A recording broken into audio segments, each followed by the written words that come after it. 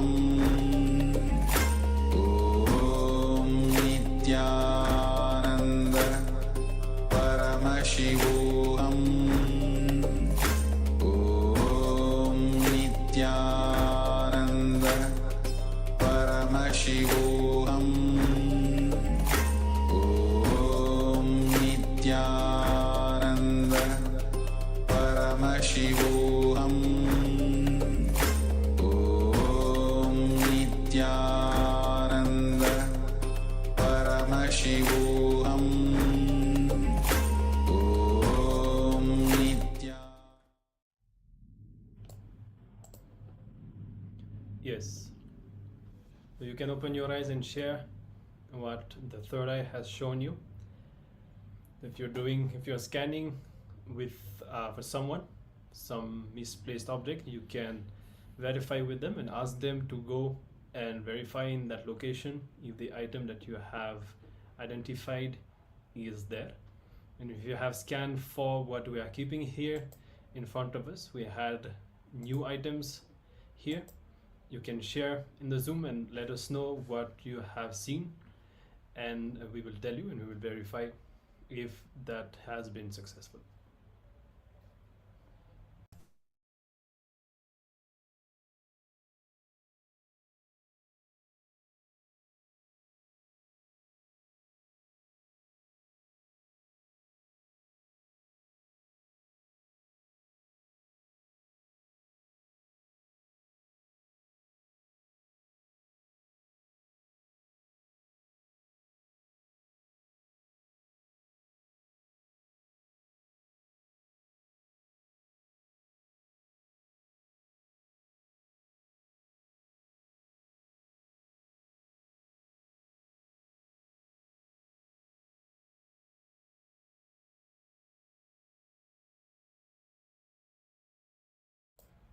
Yes. So my Guru Prasadini said she saw a few pens and linga, and my Ning also said white box and a pen. Okay, that's very good. So we actually had a pen over here. So You can see yes, that you have successfully seen the pen that we were keeping here, and we also had a white box. It's actually like a eye drops, which is a white box, and we had another box also. It's glasses. So white box and pen, all of this is very good. And linga, so we did not have linga, but no issue, you have seen the pen, so that is fine. So congratulations, you are able to see more and more as we continue. That's really good. And yes, you can celebrate, and also yeah, please share what is the cognition that you are having. What do you do, like when you manifest power? What is it that you're experiencing and that makes you successful in that? Maybe the others, by reading, they will also feel inspired and try to apply the same thing. All right, so that's very good. Let's have a second round. We have a few more minutes. We can go for a second round. We'll be keeping a new set of items, and you can once more scan and see as we are successful. There is no reason to stop. Anyways, we are going to be doing this power for the whole day, so we can have fun, and we can scan more and more new objects.